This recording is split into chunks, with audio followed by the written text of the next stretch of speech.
Welcome back to Stribling's New York. I am your host, Rob Taub, here on WOR, an iHeart radio station, 710 on your digital dial. Melissa Cohn was great and really helpful and knowledgeable, but our really most impressive guest today, not that Melissa, Kathy, and Pamela and David aren't impressive, is Peter Pennoyer, who is a world-famous architect and historian. His biography is so wildly impressive that if I begin to go into detail, it will take the rest of the entire show. But Peters has established his own firm in 1990. It's grown to 4 partners, 50 associates, 4 interior designers. He received his undergraduate degree and his Master of Architecture from Columbia University. He's served on the Landmark Preservation Advisory Committee, the Preservation Committee of Municipal Art Society. He's a trustee of the Morgan Library and Museum. He has really got an amazing curriculum vitae. Welcome, Peter.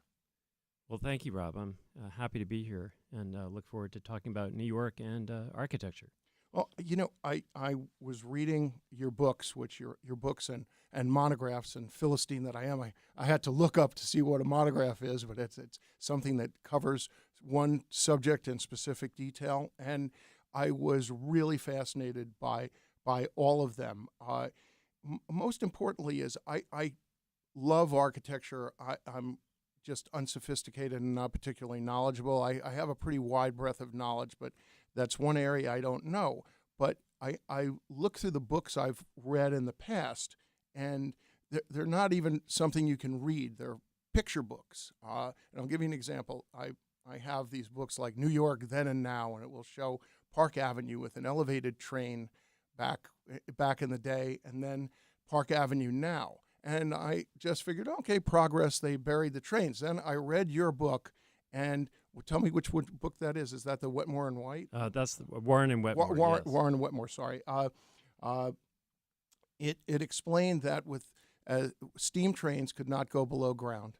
Correct. So when trains got electrified, they had to go underground, or they could go underground, and hence the development of Park Avenue. I mean, I don't know where we could start there.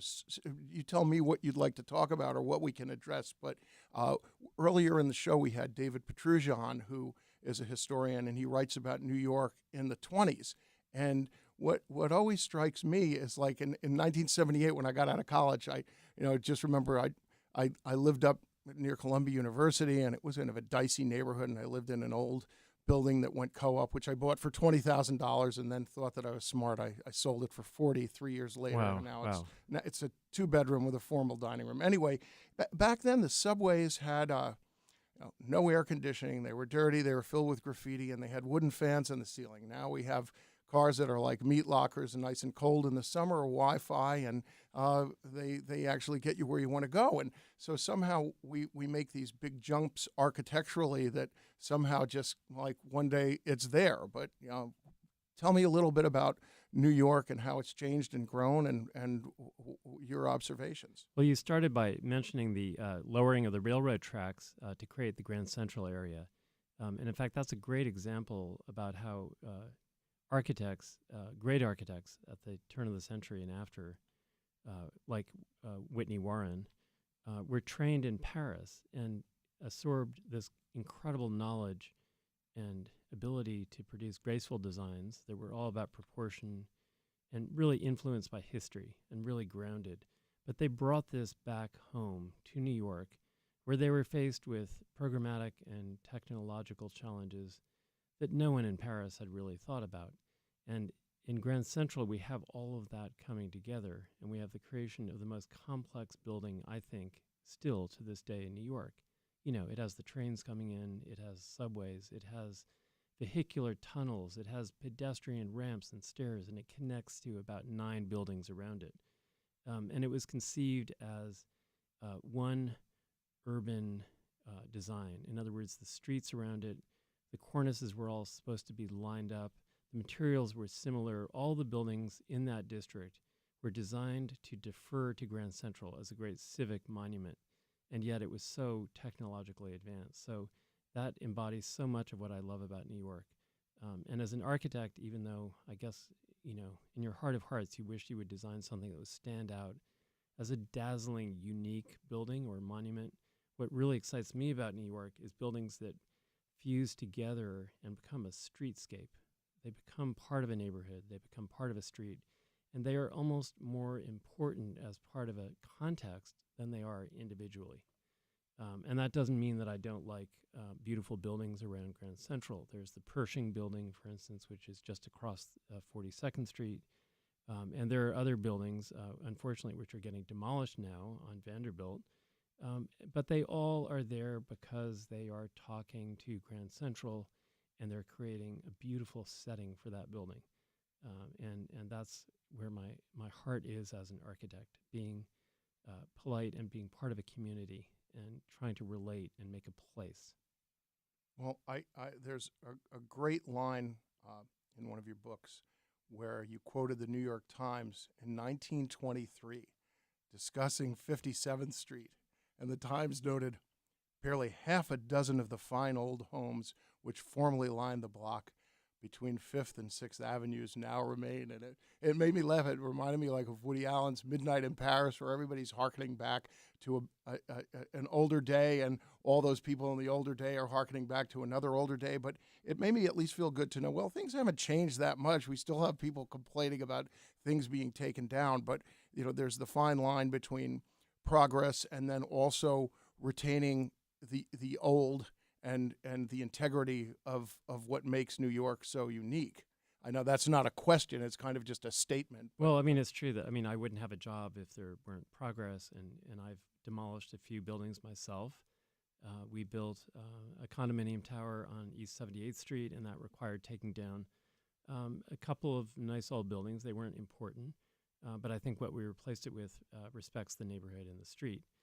But it's true that change is the lifeblood of New York. So the question is how you engage that as an architect. And I still believe that no matter how much change there is, it's important to think about the neighborhood, to think about the experience of someone walking down the street and encountering your building. How does it feel? Does it make them feel like they're part of New York, or does it look like a foreign object from any city that has glass skyscrapers?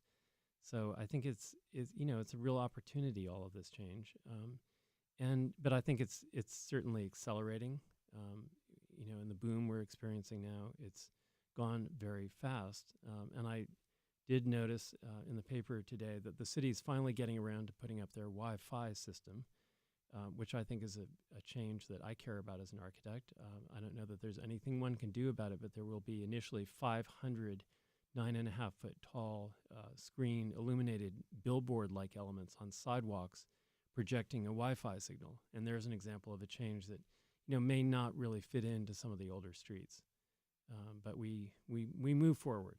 Well, it was here's another thing about architects that we're like cave dwellers, and then suddenly somebody designed like a hut or a building, and when you travel and you go, it's going to Italy or to Egypt, and we're always looking at these incredible structures, the Colosseum or the pyramids, the Forum, that were designed by architects and engineers.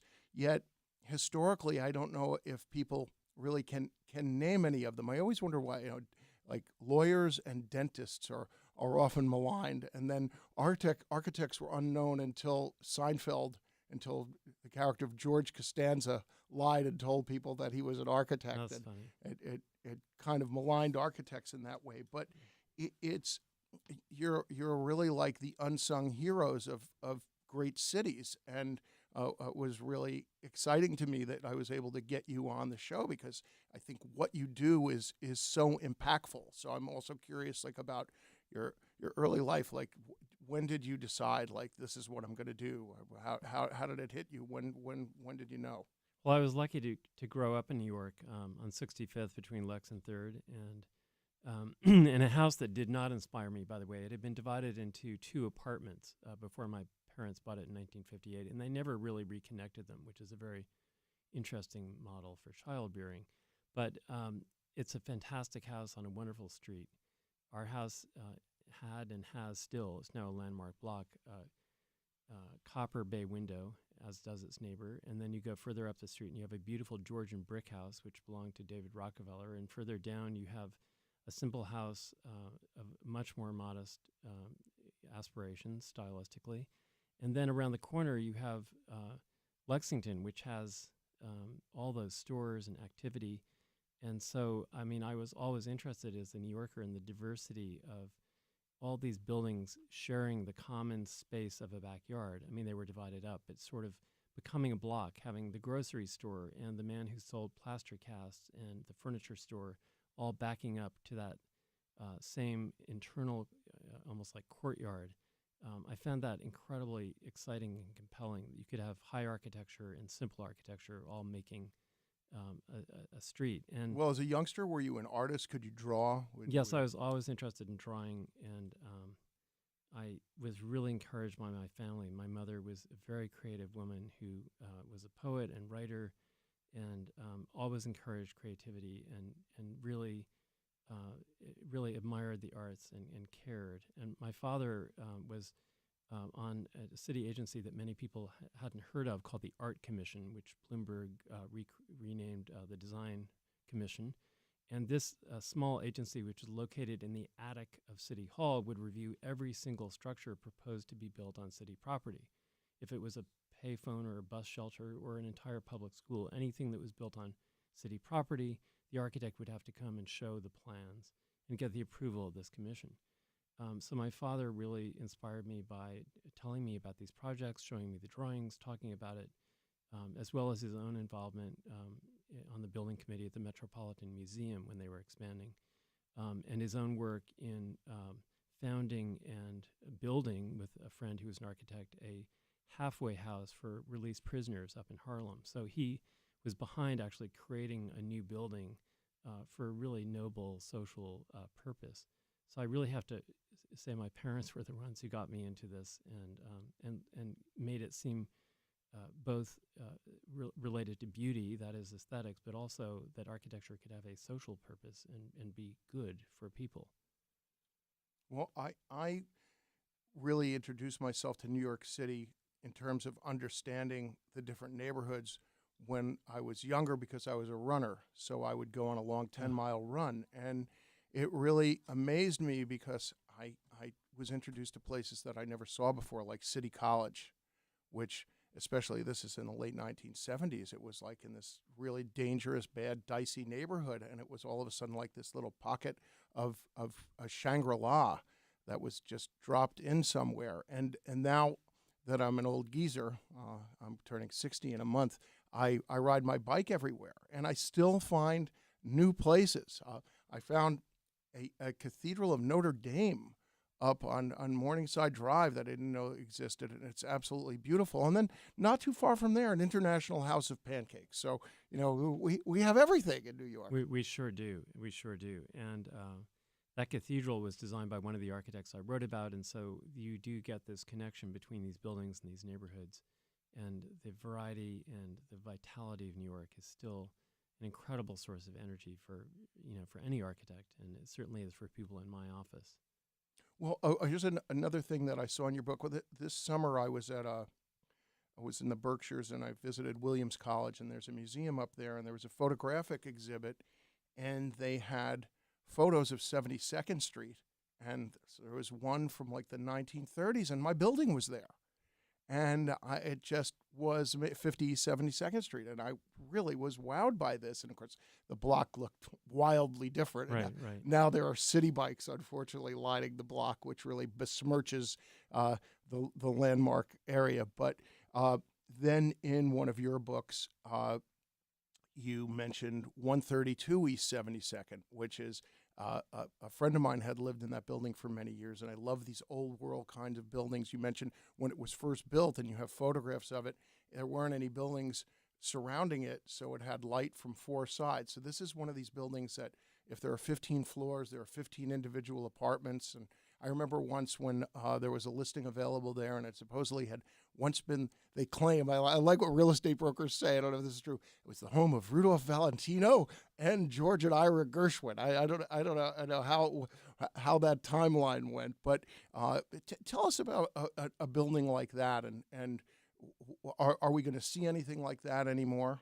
I mean, in terms of it somehow being brought into a new condominium and new design, because it's so old world and great. Well, the building we built on 78th Street, 151 East 78th, does have weight and chain activated double hung windows with mullions and window panes, and it has a limestone base and brick walls, and it has decorative iron balconies. So yes, it's possible to do this. It's not particularly, popular.